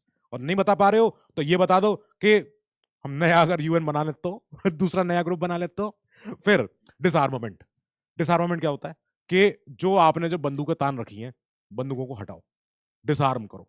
अब ये ज्यादा इतनी हर तरफ तनातनी नहीं होनी चाहिए। हम चाहते हैं, इंडिया की फॉरेन पॉलिसी अपोज करती है आर्म्स रेस पहली बात तो, और हम एडवोकेट करते हैं कि हर तरीके से कन्वेंशनल हो चाहे न्यूक्लियर जो अपना वेपन्स हो, इनको कम किया जाए, इनको हटाया जाए, इनको डिसआर्म किया जाए। चाहे आपके पास तोपे, सारे फाइटर प्लेन, ये मिसाइल, वो न्यूक्लियर बम, ये सब कुछ कम हो सके। ये तब है जब इंडिया ऑलरेडी खुद एक न्यूक्लियर पावर है। ये बहुत जरूरी बात है, ये डिसआर्मामेंट वाली पॉइंट समझना इंडिया का बहुत जरूरी है। और मैं कई बार कह चुका हूं कि इंडिया का जो हमारी पॉलिसी है, वो ये याद रखते हुए है कि हम डिसआर्मामेंट ट्रीटी में तो बिलीव करते हैं, यस, पर हम साथ में चाहते हैं अपना एक प्रोटेक्शन। साफ बात है, हम वर्ल्ड पीस चाहते हैं, यस, जरूरी है। हम ये जरूरी है सिक्योरिटी हो, अच्छे से प्रमोट हो बाय रिड्यूसिंग और ending tensions between the countries, के टेंशन बिटवीन जितने पावर ब्लॉक्स हैं इनमें टेंशन कम हो जाए। जो इस समय एक रैट रेस लग गई थी कि बताओ किस पे ज्यादा हथियार है, किस पे ज्यादा बम है, ये रैट रेस बंद हो सके, ये पावर ब्लॉक्स के बीच में जो आपस में लड़ाई चली पड़ी थी यूएसएसआर में और यूएस के इनमें कि किस पे ज्यादा बम है, किस पे ज्यादा लोग हैं, किस पे ज्यादा फोर्स है, ये है वो है, नहीं करना है। हमें इकोनॉमिक डेवलपमेंट को एक्सेलरेट करना है बाय प्रिवेंटिंग क्या, unproductive expenditure on arms manufacture. Bomb ही बना लो या हॉस्पिटल बना लो, क्या जरूरी है आपके लिए बताओ। तो हमें ये याद रखना है कि ये अनप्रोडक्टिव है। अब यार ठीक है, मान लिया आपके पास बम आ गए ना, एक बार में न्यूक्लियर बम आ गए, 5 रख लो, 10 रख लो, 20 रख लो, 2000 बम रखने से क्या हो जाएगा? क्या एक तो न्यूक्लियर बम दोनों के पास ही होगा, हम तो उसके बाद तो आप बात ही नहीं कर सकते ना। आपके पास 2000 बम हो, चाहे 5000 बम हो, चाहे 10,000 बम हो, फिर तो वो नंबर इमेटीरियल है। फिर तो आप बस ये हो कि अरे बस जिद में कर रहे हो आप, तो ये नहीं करना चाहिए। इंडिया यूटिलाइज करता है यूएन का platform to curb what, the arms race and achieve disarmament. ये जरूरी है हमारा। इन 1985 में इंडिया ने इनिशिएट किया था एक 6 नेशन समिट था ये न्यू दिल्ली में, और हमने प्रपोज किया था कि हमारे पास कॉन्क्रीट मेजर्स है, हमारे पास प्रॉपर प्लान है ऑफ न्यूक्लियर डिसआर्मामेंट। तब जब हमने न्यूक्लियर अपना टेस्ट कर लिया है 1970s, याद है? तो हर कोई तब करता है जब उनका पावर आ जाती है। पावर एक बार आ जाए उसके बाद फिर हम कह सकते हैं हाँ अब सुनो हमारी, अब हम बोलेंगे। तो इंडिया ने बोला है कि देखो हमारे न्यूक्लियर ऑप्शंस खुले रहने चाहिए। पहली बात, कैसे? हमारे न्यूक्लियर ऑप्शंस जो हैं वो ओपन है, यस पक्का, पर साथ ही हम आपकी एनपीटी साइन नहीं करेंगे। अच्छा ये क्या होती है सर? और हम सीटीबीटी साइन नहीं करेंगे। वाह ये बहुत जरूरी था, ये समझना जरूरी है। अब इंडिया ने बोला कि देखो आप जो 5-6 देशों ने मिलके, 4 से 5 या 5 से 6, 5 ही है मेरे ख्याल से, 5 से ऊपर है ही नहीं, ये 5 नेशंस ने मिलके एक एनपीटी बना रखी है। ये रहे 5 नेशन, 5 नेशन। अब देखो कितने कॉमन 5 हैं, US, Russia, China, UK, France. कि कहां है ये सारे पांचों? यूएन में, सिक्योरिटी काउंसिल में। अब इन पांचों ने कहा कि देखो कोई तुम में से बम नहीं रखेगा, सिर्फ बम हम रखेंगे। अब बागियों ने कहा क्या दिमाग वहां है कि नहीं, क्या बातें कर रहे हो? हमें आपको, हम आप कह रहे हो कि आप बम रख लो और हम ना रखें। बगल में हमारे चाइना है, बगल में हमारे पाकिस्तान है, और हम बम ना रखें, हम न्यूक्लियर बम ना रखें, हम आपकी एनपीटी साइन नहीं करते हैं। ये क्या होता है? एनपीटी है क्या? एनपीटी है नॉन प्रोलिफरेशन ट्रीटी। मतलब क्या है कि प्रोलिफरेट करने का मतलब होता है बढ़ाना। अच्छा, प्रोलिफरेट, ओके भैया ठीक है। अब हम चाहते हैं कि एनपीटी, भाई एनपीटी क्या कहती है? एनपीटी कहती है कि जो सारे लोग, सारे जितने दुनिया में जितने लोगों के पास बम है, हर कोई अपने बम कम कर दे, न्यूक्लियर बम कम कर दे, और खाली 5 रखें, ये 5 रखें बस। वाह कितनी अच्छी ट्रीटी आपकी, कॉम्प्रिहेंसिव टेस्ट बैन ट्रीटी। हमने कहा ना सॉरी, ये साइन नहीं कर पाएंगे हम। अब अगर हम ये साइन कर दें तो फिर तो हम कभी अपने टेस्ट नहीं कर सकते। उसके बाद तो हमारा पोखरन हुआ है, इसके बाद ही तो हमने कहा सीटीबीटी नहीं साइन कर रहा है यार। अब दुनिया को बताएंगे कैसे कि हमारे पास न्यूक्लियर बम है? हम फोड़ने के बाद ही बताएंगे ना। तो हमने पहले बम फोड़ा कि ले देख ले पहले। अब उसके बाद जब इन्होंने देख लिया न्यूक्लियर बम है हमारे पास, अब करा लो साइन हमसे। तो इंडिया अपोज करती है एनटीबीटी, सॉरी एनपीटी और CTBT due to their discriminatory and hegemonistic nature. कि आपकी जो एनपीटी है, आपकी जो सीटीबीटी है, ये प्रॉब्लम इसलिए है क्योंकि आप हेजिमोन हो गए हो, आप डिस्क्रिमिनेट करते हो कि खाली हाँ ये 5 रख लें, ये 5 जो है ये सेंसिबल हैं, ये बड़े लोग हैं। अच्छा ये चाचा ये कह रहे हैं कि हाँ हाँ हाँ, जो ये लोग हैं ये ठीक है, इनके पास बम हो तो ठीक है, बाकी किसी पे ना हो। लो ऐसा कैसे हो जाएगा? ये हम होने नहीं देंगे। हम न्यूक्लियर वेपन लेजिटिमेटली प्रपोज करते हैं, हम रखे हुए हैं। और आपकी एनपीटी पता है क्या है? ये पांचों देश क्या, ये पांचों देशों का एनपीटी का क्या कहना होता है कि हमने नहीं देखा, हमने नहीं सुना। ये पांचों कहते हैं जो एनपीटी का पार्ट नहीं है उसके बाद न्यूक्लियर बम है ही नहीं। अच्छा ठीक है, बैठे रहो। हाँ ये सोच के अपने खुश रहो आपस में कि ये लोग कह रहे हैं एनपीटी में जो नहीं है तो वो न्यूक्लियर बम नहीं रखेगा, लेजिटिमेटली तो नहीं रखेगा। पर न्यूक्लियर बम तो है, बम थोड़ी भूल जाओगे, बम तो यही है, बम रहेंगे। सो हमने बोला कि देख लो हमारा, हम आपके पास क्या लेके आए? हम आपके पास लेके आए हैं गुजराल डॉक्ट्राइन। तो गुजराल सर फॉरेन मिनिस्टर थे हमारे, और देवगौड़ा जी की सरकार में थे ये। तो इन्होंने बोला कि देखो हमारे पास एक बहुत जरूरी डॉक्ट्राइन है, ये पढ़ लो एक बार, कि हम यूनिलैटरल कंसेशन दे रहे हैं स्मॉल नेबर्स को। जो हमारे आसपास जितने सारे छोटू मोटू हैं, हम इनको बोलेंगे कि तुम छोटे हो ना, हम संभाल लेंगे, हम करेंगे आपके साथ, हम आपके साथ नॉन रेसिप्रोसिटी के साथ। ये क्या हुआ सर? देखो जब आप किसी से आशिकी करते हो, प्यार करते हो, तो प्यार का मतलब क्या होता है? Give and take. अब हम कहते हैं कि सच्चा प्यार करते हो आप, सच्चा प्यार कैसा होता है? ओनली गिव नो टेक, ठीक है ना? तो आप सच्चा प्यार करते हो उससे कि अब ठीक है, आपने उनके लिए आपने अपना सब कुछ, उनको आप डेयरी मिल्क सिल्क खिला रहे हो, आप उनको अपनी मोटरसाइकिल पे बिठा के लेके जाते हो, आप सब तरफ लेके जाते हो, बदले में आप कुछ उम्मीद नहीं करते हो। आप नहीं, आपको कोई उम्मीद नहीं है कि आपको बदले में वो लौट के वो प्यार रेसिप्रोकल हो, आपको मिले। तो आप सच्चा प्यार कर रहे हो, आप बिल्कुल आदर्श एकदम, आप तहे दिल से आपने अपना सीना तान के आपने फाड़ के दिखा दिया कि अंदर आप ही बैठे हो, देखो। तो आप सच्चा प्यार कर रहे हो, आप बिल्कुल फुल आप आशिकी में हो। हम वो वाली बात करना चाहते हैं अपने छोटे भाइयों के साथ। हम जो आप हमारे जितने छोटे भाई हैं आसपास, हम छोटे भाई सबके सब, हम उनको बोलेंगे कि तुमसे हमें ज्यादा नहीं चाहिए यार, तुम हमारे छोटे भाई हो, तुम खुश रहोगे, हमको आसानी रहेगी, बस। हम आपको एम्फसाइज करते हैं कि हम आपके साथ रिश्ते सारे फ्रेंडली बना के रखेंगे, रिश्ते कॉर्डियल होंगे। हम जितने नेबरिंग कंट्रीज हैं जो हमारे छुटकू छुटकू हमारे आपस में, तो हम सबको बोलेंगे तुम खुश हो ना, कोई दिक्कत है मैं मुझे बताना। तो अब एक्चुअली में ये इंडिया एक समय बनना चाह रहा है यहां हमारा गॉडफादर। गॉडफादर मूवी देखी है? कईयों ने देखी होगी, कईयों ने नहीं देखी होगी। तो गॉडफादर मूवी में एक बहुत इंपॉर्टेंट लाइन है, कईयों ने सुनी भी है वो line, I will give you an offer you can't refuse. के मतलब मैं आपको एक ऑफर दूंगा और आप उसको रिफ्यूज नहीं कर सकते, कि ऑफर इतना अच्छा है आपके भले के लिए, ये उस ऑफर को मत भूलना। इंडिया उस समय एक्ट कर रहा है लाइक अ गॉडफादर, के हमसे बात करो ना, क्या दिक्कत है, हम देंगे तुम्हें, और बदले में हमें कुछ नहीं चाहिए, नॉन रेसिप्रोसिटी। मत हमें पैसा दो, मत हमें वापस चुकाओ, कोई दिक्कत नहीं, कोई बात नहीं। तुम्हारे सड़कें बनवानी है, बन जाएंगी। तुम्हारे यहाँ अफगानिस्तान में पार्लियामेंट बनाना है, बन जाएगा। तुम्हारे यहाँ श्रीलंका में ये पोर्ट बनाना है, वो रास्ता बनाना है, बन जाएगा, कोई बात नहीं। भूटान, तुम्हारे रिश्ते सारे हम संभालेंगे, गुड। फिर बांग्लादेश, तुम्हें कोई दिक्कत है? हाँ तुम्हें दिक्कत है, चलो तुम्हारी मान ली, तुम्हें दिक्कत ज्यादा है, कोई बात नहीं, तुम अभी रुके रहो। तो हमने कहा हाँ देखो, जितने सारे छोटे छोटे देश हैं, हम उनकी हेल्प हम करेंगे, हम खुश होकर काम करेंगे, अपनी मर्जी से कर रहे हैं, और आपसे उम्मीद नहीं कर रहे हैं वापस आप पलट के आप हमारे पास आओ। No, India should provide unilateral concessions, unilateral 1-to-1 के to neighbours like Bangladesh, Bhutan, जितने हमारे Maldives, Nepal, Sri Lanka, without expecting reciprocity. Reciprocal नहीं चाहिए हमें, ये नहीं चाहिए कि आप पलट के हमें इतना मोहब्बत दो, कोई बात नहीं, ठीक है, नहीं दोगे नहीं दोगे, बाद में ले लेंगे, चलो। No South Asian country should allow its territory to be used against the interest of any other country. कि ये याद रखना, रीजनल जो भी हम सारे इसी रीजन में रहने वाले लोग हैं, हमें ये याद रखना है कि कोई भी साउथ एशियन देश, इनमें से जितने भी हमारे चुन्नू मुन्नू हैं, इनमें से कोई भी देश हमारा किसी अपनी टेरिटरी को इसलिए यूज ना करवाए किसी और देश के साथ ताकि हमारे रीजनल इंटरेस्ट में हमारी दिक्कत आए, नहीं आनी चाहिए। Non interference in the internal affairs of other countries. आपका मैटर आप संभाल लेना, हमें मतलब नहीं, कोई बात नहीं, ठीक है। Respect for each others territorial integrity and sovereignty, बहुत बड़ी बात है ये, कि हम दूसरे की इंटेग्रिटी को, दूसरे की जो अपनी टेरिटोरियल सॉवरेंटी है, हम उसको इज्जत दें, आप भी हमें देना। हमने इतना ज्यादा क्यों किया? गुजराल डॉक्ट्राइन, चाइना, पाकिस्तान, हमें यह दिखाना था कि देखो हमारे साथ कितने सारे लोग हैं, हमारे साथ इतने अच्छे लोग हैं, हम इतने अच्छे तरीके से सबको डील कर रहे हैं, तुम हमसे क्यों नहीं आंखों में आंखें मिला के बात कर सकते? करो ना सामने बैठ के बात, देखो हमारे साथ कितने लोग हैं। अब हमने बोला कि resolution of all disputes through peaceful bilateral negotiations. क्या प्रॉब्लम बताओ?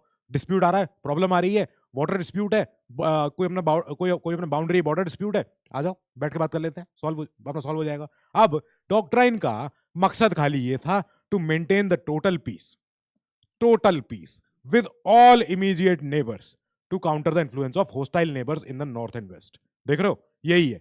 अब इन्होंने, डिप्लोमेसी में ऐसे ही होता है, डिप्लोमेसी में आप बिना नाम लिए आप अपनी बात कहते हो कि कुछ लोगों ने जो है इतने ज्यादा टेररिज्म को बढ़ावा दिया है, कुछ लोगों ने जो है इतने ज्यादा इन्होंने अपनी बाउंड्री को, टेरिटोरियल इंटेग्रिटी को दूसरे की को माना नहीं है, ऐसे आंख दिखा दिखा के नाम नहीं ले रहे आपका, पर आपको पता निशाना किस तरफ है हमारा, तो ऐसे करके बात होती है। अब ठीक है भैया, बात हो गई।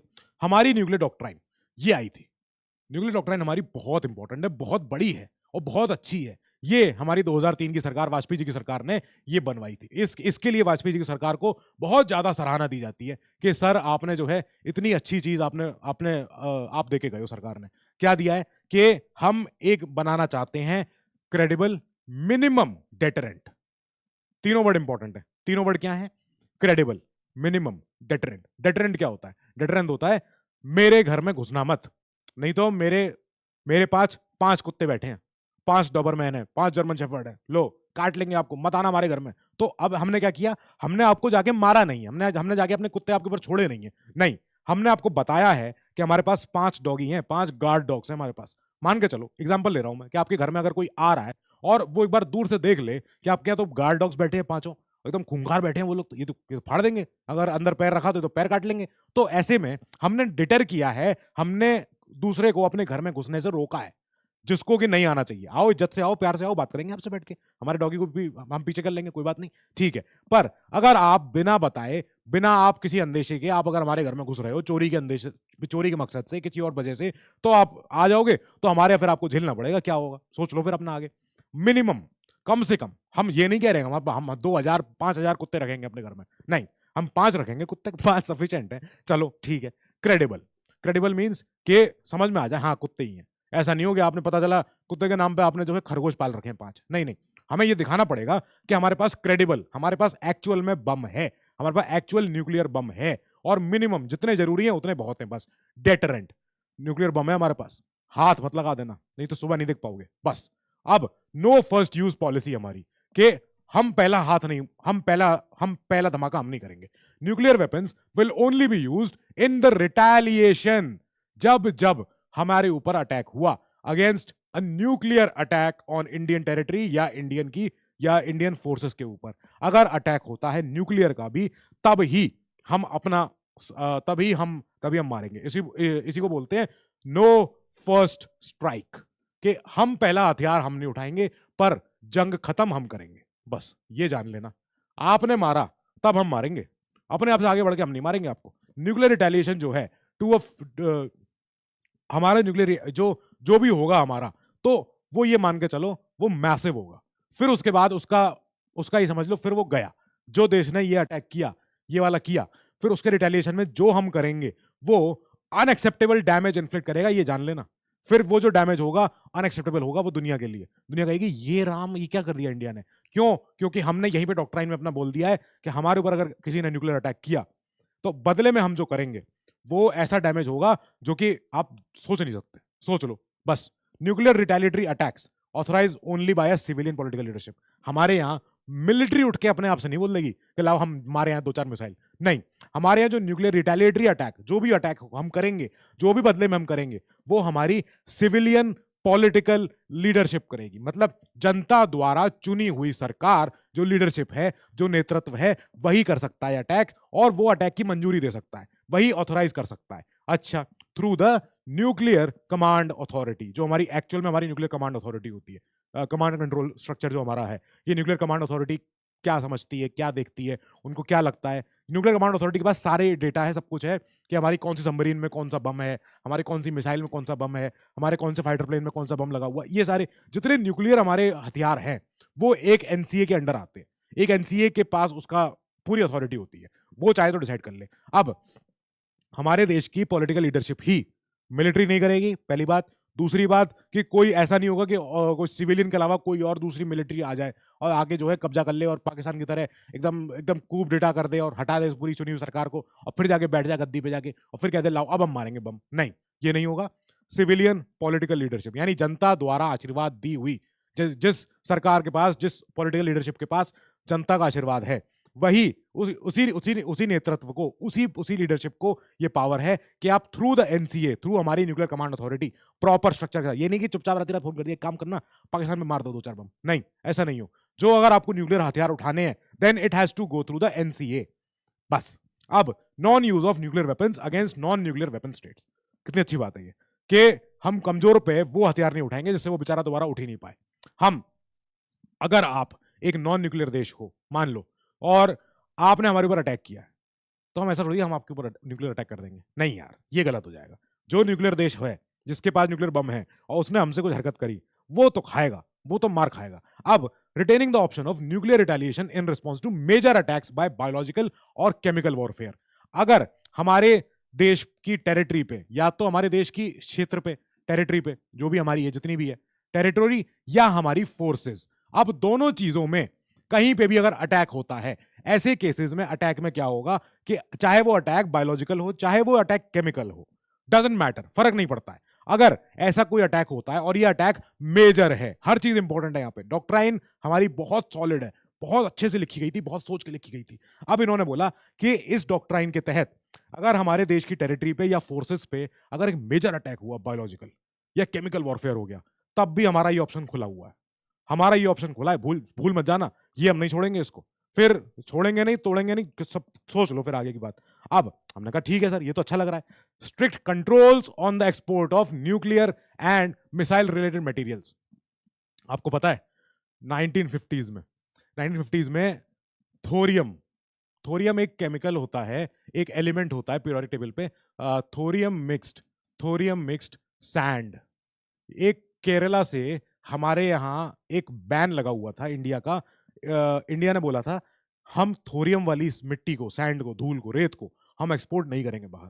नहीं, सॉरी, हमको थोरियम की जरूरत है। वर्ल्ड को हर जगह थोरियम की जरूरत है। और अमेरिका हम पे प्रेशर बना रहा था कि अगर तुम्हें दाना चाहिए, अगर तुम्हें खाना चाहिए। 1950s में हमारे यहाँ जब फैमिन रिलेटेड हमारे यहाँ सिचुएशन थी, हमारे यहाँ याद है 50-60s में हमारे यहाँ बहुत खाने की किल्लत थी। हमने खाना मंगाया था, यूएस से खाना आया था, हमारे यहाँ वीट आया था, हमारे यहाँ गेहूं आया था। तो यूएस कांग्रेस ने बोला था हमसे, यूएस की पार्लियामेंट ने, कि अगर आपको हमारे यहाँ से वीट चाहिए तो आप अपना इसका जो आपका बैन है ना, ये बैन हटाओ, हमें आपका थोरियम वाली सैंड चाहिए। हमने कहा यार नहीं। नेहरू जी ने कहा नहीं, भूखे मर जाएंगे लेकिन ये सैंड नहीं देंगे, ये बहुत जरूरी है। तो हमने कहा ये इंपॉर्टेंट हो रहा है, अच्छा अब ठीक है। फिर हमें ये बैन हटाना पड़ा कुछ सालों के लिए। उसके बाद हमने कहा बैन दोबारा लगा रहे हैं, नहीं दे सकते ये। तो ऐसे कई सारे न्यूक्लियर मटेरियल होता है, मिसाइल रिलेटेड मटेरियल होता है, हम पार्टिसिपेट, जितना भी हमारा फिसल मटेरियल, हमारा कट ऑफ ट्रीटी है, हम उसमें चलो ठीक है पार्टिसिपेट भी कर रहे हैं, ठीक है। हम ऑब्जर्व करते हैं मॉरेटोरियम ऑन न्यूक्लियर टेस्ट, कि हाँ इतने समय तक आप कर सकते हो, इतने टेस्ट के, अगर इतने टेस्ट हो गए आपके, फिर आप उसके बाद 2 साल 5 साल तक टेस्ट नहीं करोगे। आप जो भी मॉरेटोरियम होता है न्यूक्लियर टेस्ट कराने के ऊपर, हर देश का अपना अपना न्यूक्लियर टेस्ट कराने का तरीका होता है, सिद्धांत होता है, समय होता है, जो भी होता है, ठीक है। तो लेकिन उसके ऊपर ही मॉरेटोरियम होता है। ये नहीं कि आप हर दिन पूरे हफ्ते आपने न्यूक्लियर टेस्ट ही किया है सुबह से शाम तक, नहीं। एक समय सीमा होती है, एक पीरियड होता है, एक पूरा स्ट्रक्चर होता है उसका, सब कुछ होता है उसका। और आपको पता है अभी हाल में एक बहुत बड़ी न्यूज हुई है, आपको द हिंदू इंडियन एक्सप्रेस में आपने पढ़ा भी होगा, आप में से कईयों ने, अगर आप पढ़ रहे हो तो, इंडिया ने एक बहुत बड़ा अचीवमेंट हासिल किया और कईयों को पता ही नहीं है कि हमने CFBR या ऐसा ही कुछ, हमने अभी अभी हमने अपने रिएक्टर्स को चालू किया है। और ऐसे रिएक्टर्स वर्ल्ड को बहुत जरूरत है। तो खैर ठीक है, जो भी है। अब continued commitment to global nuclear disarmament. अच्छा, हम अभी भी बात करते हैं हम न्यूक्लियर पावर है, यस ठीक है। अब हम बात करेंगे सब लोग न्यूक्लियर बम अपने अपने कम कर दो, सब अच्छे से रहो, aiming for a nuclear weapon free हमारा एक वर्ल्ड हो जाए। हम चाहते तो हैं कि न्यूक्लियर वेपन फ्री सब हो जाए, तुम अपने बम हटा दो, हम अपने हटा देंगे। हम साथ ही बात करते हैं verifiable and non discriminatory measures की। हम बात करेंगे, अगर आपको हमारे न्यूक्लियर टेस्ट, आपको अगर हमारे न्यूक्लियर फैसिलिटी आगे देखनी है, आप आगे देख सकते हो, बिल्कुल देख सकते हो, बिल्कुल कोई दिक्कत नहीं है। हम वर्ल्ड में, हम इसीलिए तो जाने जाते हैं कि हम ये नहीं करते हैं हमारे न्यूक्लियर बम है कोई देखेगा नहीं हमारे बम, हम दुनिया को दिखाते हैं, आओ देखो तो सही कितने अच्छे हैं, चाहिए आओ बेच देंगे।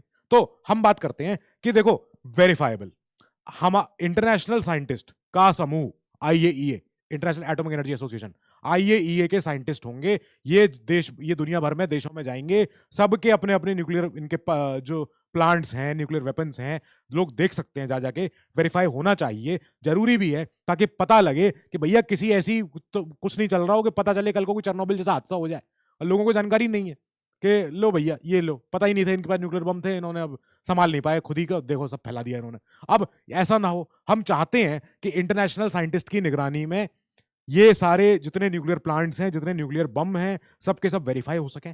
हम भी चाहते हैं कि आपके जितने बम हैं वो चेक हो जाएं, हम चाहते हैं हमारे यहाँ जो बम है आप भी चेक कर लो, ठीक है कि सब अच्छे चल रहा है, स्टैंडर्ड के साथ है कि नहीं, सारे प्रोटोकॉल, सारे मेजर, सब कुछ अपने अपने जगह पे है कि नहीं, ये जरूरी है। इसीलिए हम कहते हैं वेरीफाइबल होना चाहिए और नॉन डिस्क्रिमिनेटरी होना चाहिए, कि अगर आपको चेक करना है तो ऐसा नहीं खाली हमारे देख के चले जाओ, नहीं, उनके भी दिखाओ पहले, वो भाई उन पे कितने हैं, कौन से हैं, किस कैटेगरी के हैं, क्या है उनके पास।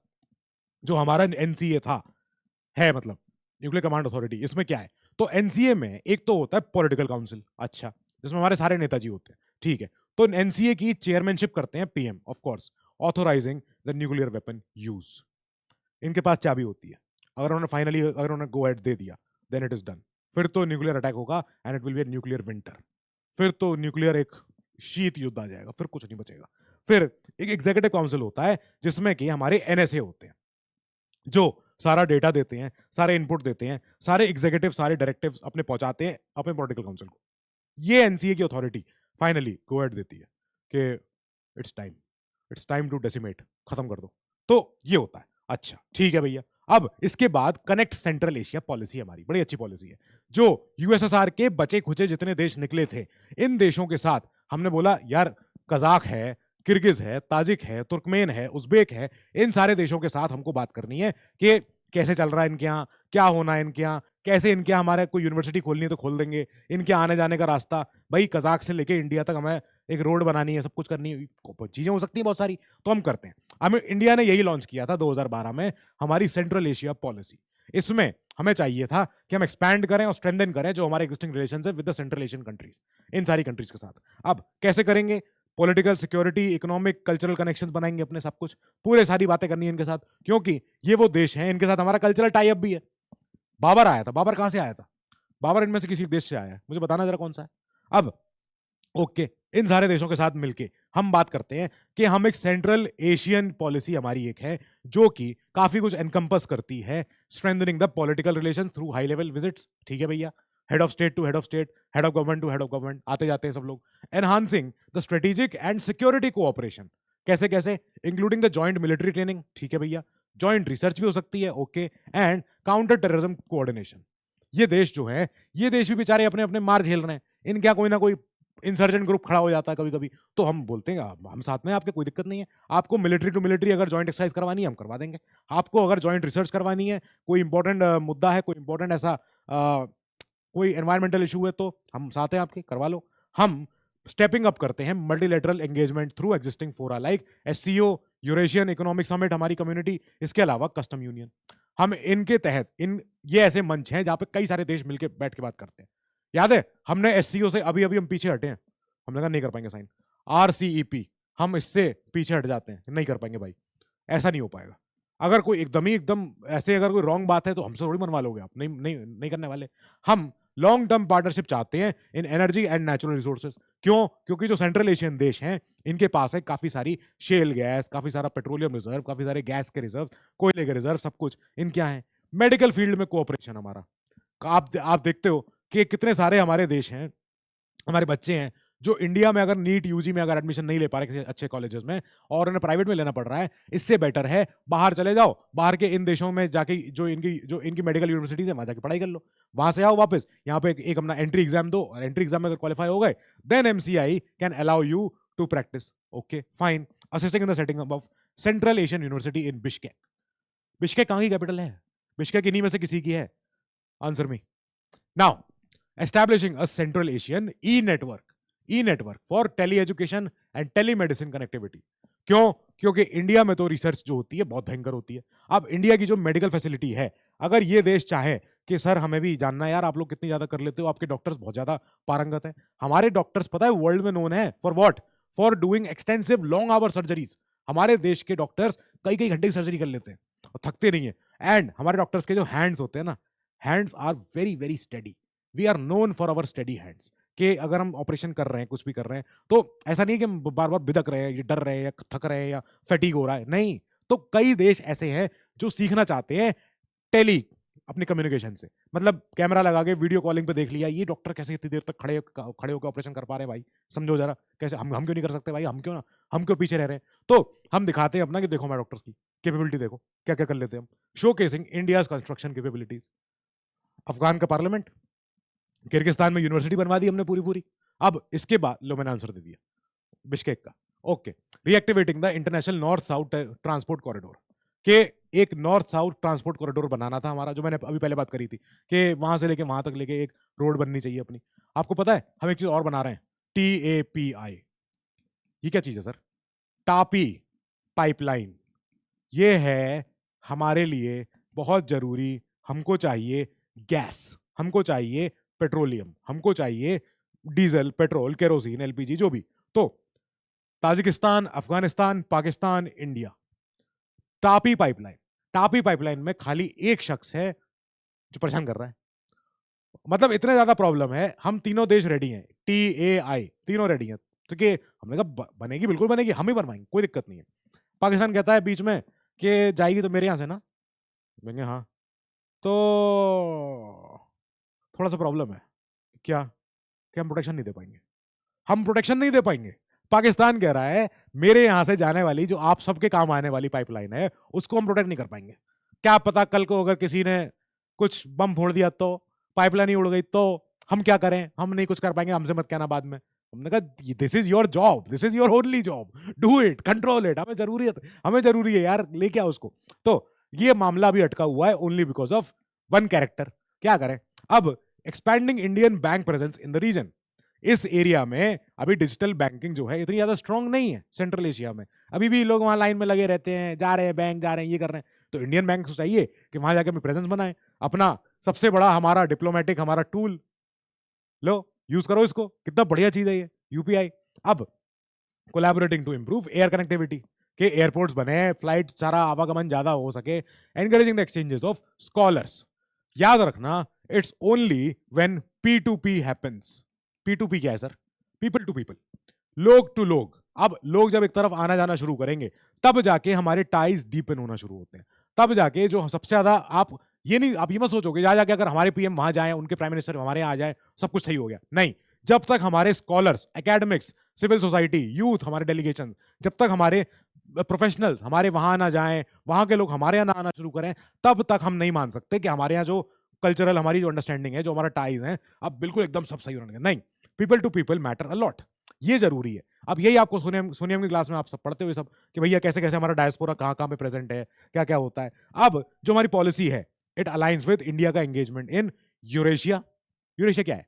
यूरेशिया कोई एक्चुअल में कंट्री है, कोई कॉन्टिनेंट है? नहीं, यूरेशिया एक एरिया है जहां पे यूरोप का कल्चर, एशिया का कल्चर थोड़ा आपस में मिक्स होता है, आपस में ये लोग सब रहते मिलते खाते हैं। जैसे आपको कोई मैप पे दिखाऊं, मैप पे अगर आप देखोगे तो कहां गया मैप? हमारा वर्ल्ड मैप तो था बीच में कहीं, हाँ ये रहा। अब जो ये आपको मैप दिख रहा है, दिस इज कॉल्ड यूरेशिया।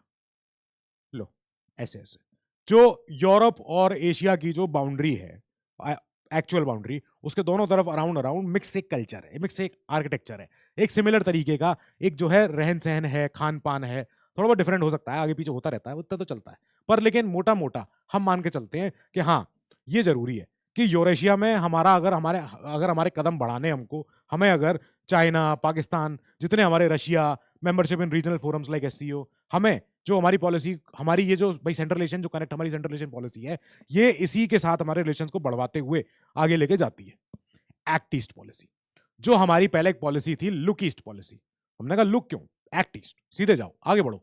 तो ये मोदी गवर्नमेंट ने बोला 2014 में कि लुक ईस्ट को हम बोलना चाहते हैं एक्ट ईस्ट। अब मैं तो कहता हूं भाई एक्ट ईस्ट पे क्यों रुकना, जंप ईस्ट, सीधा बस चले जाओ ना। आप क्यों काम करने से भी आगे देखो और ज्यादा हमें क्या क्या करना है। लुक ईस्ट पॉलिसी 1992 की थी, नरसिम्हा राव जी सरकार लेके आए थे अपने कि भैया देखो हम इतना अच्छा अच्छा काम करने वाले हैं, तो लुक ईस्ट से आगे बढ़ के हमने कहा लो एक्ट ईस्ट सीधे करते हैं। जैसे क्या क्या, Agartala Akhaura rail link, very good. फिर इंटर मोडल ट्रांसपोर्ट लिंकेजेस, ये हमारा जो बांग्लादेश से जाता है उसमें रोड भी है, रेल भी है, उसमें पानी के ऊपर फेरी भी है, सब कुछ है। फिर हमारा Kaladan multi modal transport project, ये हो गया। फिर इसके बाद ये म्यांमार थाईलैंड के लिए हमारा।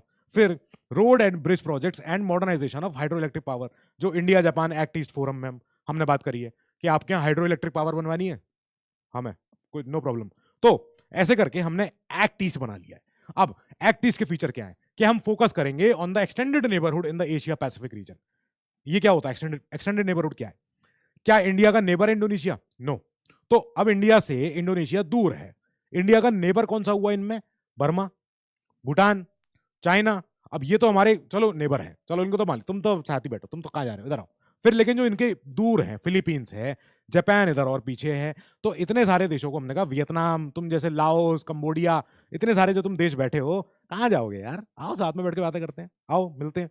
तो हमने कहा काम करेंगे आपके साथ बैठ के। हमें एशिया पैसिफिक रीजन में, दैट इज पैसिफिक रीजन तक हम चले गए पीछे, और आगे ईस्ट में, evolving from an economic initiative including, चाहे अपना पॉलिटिकल हो, चाहे स्ट्रेटेजिक हो, चाहे कल्चरल डायमेंशन हो, किसी भी फॉर्म में हम आपके साथ टाइज बनाना चाह रहे हैं। लाओ बैठ के बातें करते हैं। हम इंडिया आसियान कोऑपरेशन चालू करते हैं, लाओ हम मेक इन इंडिया इनिशिएटिव्स, इसके तहत हम आपके यहाँ पे क्या क्या करेंगे, स्मार्ट सिटीज अपना करेंगे, अर्बन रिन्यूअल करेंगे, हमारा इंफ्रास्ट्रक्चर में, मैन्युफैक्चरिंग में, ट्रेड, स्किल्स, हर जगह लो, वी आर चैंपियन। क्या चाहिए आपको, हमारे सब बन जाएगा। अब aims to protect economic cooperation, अच्छा, cultural ties, okay, and develop strategic relationship. Strategic होता है कि एकदम मकसद के साथ, कुछ सोचा हुआ, through continuous engagement at bilateral, regional and multilateral levels. 3 तरीके से हमने लेवल्स पे डिस्कस किया। अब सोनिया मैम आपको पढ़ाती हैं कि एक तो होता है बायलैटरल, 1 to 1, आप चलो हम और आप बैठ के बात करेंगे, खाली तीसरा कोई बीच में नहीं आएगा। एक होता है रीजनल, कि अगर आपका रीजन, कहाँ गया रीजन, हाँ ये रहा, अब इंडिया का एक रीजन नेबर्स का ये है, जिसमें आते हैं क्या क्या, Myanmar, Thailand, Laos, Cambodia, Vietnam, तो ये एक रीजन है, इसको बोलते हैं हम साउथ ईस्ट एशिया। अच्छा ओके, फिर इसमें और भी आ रहे हैं, इंडोनेशिया, मलेशिया, ये आइलैंड कंट्रीज हो गए इधर के, फिलीपींस आइलैंड कंट्री अलग है, जापान आइलैंड कंट्री अलग है। तो हमने कहा आप एक साथ के रीजन के लोग हो, लाओ आपसे एक तरीके से बात करेंगे साथ सबके। फिर एक होता है जिसमें हम बात करते हैं मल्टीनेटरल, उसमें सभी तरह के लोग हैं, आसियान है, सार्क है, ये है, वो है, हर जगह हम जाके बोलेंगे लाओ हमसे बात कर लेंगे।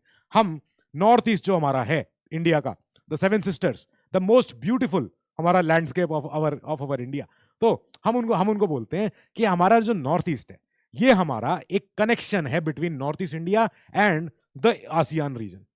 ये हमारा एक इंटरफेस है, इंटरफेस कह लो, क्योंकि हम कहते हैं ये हमारे बॉर्डर स्टेट्स भी हैं, पहली बात तो हमें इनका ध्यान रखना है, साथ ही हमारे जो कल्चरल रिलेशंस हैं आपके साथ, वो नॉर्थ ईस्ट से शुरू होते हैं, हम वहां से आप आगे बढ़ाते हैं नॉर्थ ईस्ट को, कि आप आगे जाओ, हम पीछे पीछे आपके साथ काम कर रहे हैं। कैसे? हम बुद्धिस्ट और हिंदू लिंक्स को वापस से एनर्जाइज करते हैं। हम बोलते हैं ये जरूरी है कि हमारे बुद्धिस्ट जो हमें इतने बड़े, हमारे सॉफ्ट डिप्लोमेसी है हमारी, बुद्धिज्म लो, हिंदुइज्म लो, नॉर्थ इधर यहाँ पे उसी रीजन में, कंबोडिया में या कहीं पे एक बहुत बड़ा राम मंदिर है, बहुत बड़ा, ए से नाम है उसका, मैं नाम कंबोडिया बोली थी, अब तो समझ जाना चाहिए आपको, टू डेवलप। तो ये हमारा हिंदू पावर, तो ये हमारा हिंदू लिंक्स है कि देखो इन देशों तक भी हमारे कई सारा हमारा कल्चरल टाइज है, हिस्टोरिकल टाइज है, हमारा पुराना है, to develop new contacts and connectivity between people to people on a civilisational level. कि अगर आपको सिविलाइजेशन लेवल, अगर आपको सोसाइटी के लेवल पे आपको बढ़ना है, आगे जाना है, ऊपर उठना है, तो ये कैसे होगा? Through the Buddhist link. लोग आए हमारे यहाँ, बोध गया आए हमारे यहाँ, कहीं और जाए हमारे यहाँ, हमारे लोग वहां जाए, नेपाल के लोग यहाँ आ जाए, कुछ भी हो जाए तो ठीक है, होने लगे। Focus is on developing a coherent strategy for connectivity, particularly linking ASEAN with हमारे नॉर्थ ईस्ट इंडिया से। जो आसियान जो देश हैं सारे के सारे, ये कहेंगे इंडिया में कैसे जाएं, पानी से जाएं क्या? नहीं, हम कहेंगे रोड से आ जाओ। रोड से कैसे आएंगे? नॉर्थ ईस्ट से होते हुए आ जाओ, क्या दिक्कत है? अब steps up economic engagement with ASEAN, कैसे कैसे हमने क्या क्या किया? The ASEAN India agreement on trade in services and investment, ये एक हमारा अग्रीमेंट था इंडिया का, and it came to force for India and 7 ASEAN countries from 1 July 2015। हमने कहा साथ है आपके, जितना आपको सर्विसेज में, इन्वेस्टमेंट में, आपको ट्रेड में कोई बात करनी है, पहले एग्रीमेंट करते हैं, बैठ के लाओ, सबके सब साथ बैठ के बात करेंगे। हम बात करना चाह रहे हैं कैसे कैसे हमारे यहाँ और ज्यादा ट्रेड एग्रीमेंट हो सके, हमारे यहाँ मूवमेंट ज्यादा हो सके। अभी हाल में इंडिया ने ना यूरोपियन यूनियन के 4 देशों के साथ एक एफटीए साइन किया है। आंसर कौन से है वो? Increases convergence on security interest with की पार्टनर्स। कैसे कैसे? मल्टीलेटरली भी और बायलेटरली भी। कि सिक्योरिटी तो बहुत बड़ी प्रॉब्लम है, म्यांमार हो चाहे थाईलैंड हो चाहे कोई और हो देश, परेशान तो है ही है। किस चीज से परेशान? किस चीज से है? कि जो हमारी सिक्योरिटी इंटरेस्ट है, सबके सब कहीं ना कहीं धुंधले हो जाते हैं जब आदमी अपनी अपनी देखने लगता है। नहीं, हम कॉमन तरीके से देखेंगे, हम सारे लोगों को एक साथ रखते हुए हम बात करेंगे, भैया सब सही रहे, खुश रहे, अच्छा रहे, जरूरी है। Including closer cooperation in combating terrorism problem, promoting peace and stability solution, and enhancing maritime security based on international norms and laws। जो इंटरनेशनल तरीके से कि दूसरे के टेरिटोरियल वाटर का सम्मान करते हुए इंटरनेशनल वाटर्स में कैसे कोई बिहेव करेगा, ओपन सीज में, हाई सीज में कोई कैसे बिहेव करेगा, ये तय हो रखा है जब हम पढ़ते हैं हमारे यूएन क्लॉज। ये क्या होते हैं sir? United Nation Convention on laws of open seas. कि आप अगर इंटरनेशनल वाटर्स में हैं तो कोई देश दूसरे देश के जहाज पे अटैक नहीं कर दे, ठीक है? क्योंकि इंटरनेशनल वाटर्स किसी के हिस्से का नहीं है, वो सबके हिस्से का है। तो इंटरनेशनल वाटर्स में कोई ऐसा नहीं चल सकता कि किसी की चलेगी दूसरे की नहीं चलेगी। हम ये बात करेंगे कि इंटरनेशनल वाटर्स में बस पायरेसी नहीं हो, कोई टेररिज्म नहीं हो रहा हो, जिस देश का झंडा है उस जहाज पे वो मान लिया जाएगा कि वो ओपन सीज में, हाई सीज में, ओपन इसमें, यहाँ पे वो जो जहाज है वो उस समय उस देश की प्रॉपर्टी है, उस पर कोई कब्जा ना करे। जरूरी है, हम इंटरनेशनल नॉर्म्स को मानते हैं, हम फॉलो करते हैं। हम किसी का जहाज अगर जा रहा होता है हमारी टेरिटरी में से, हम उससे फोन करके पूछते हैं क्यों जा रहे हो, कहाँ जा रहे हो, क्या लाद कर लेके जा रहे हो, बता के जाओ। पर तभी पूछते हैं जब वो हमारी टेरिटरी से होके गुजर रहा हो, बस, उसके अलावा नहीं। ऐसे क्यों पूछेंगे हम किसी के जाते हुए?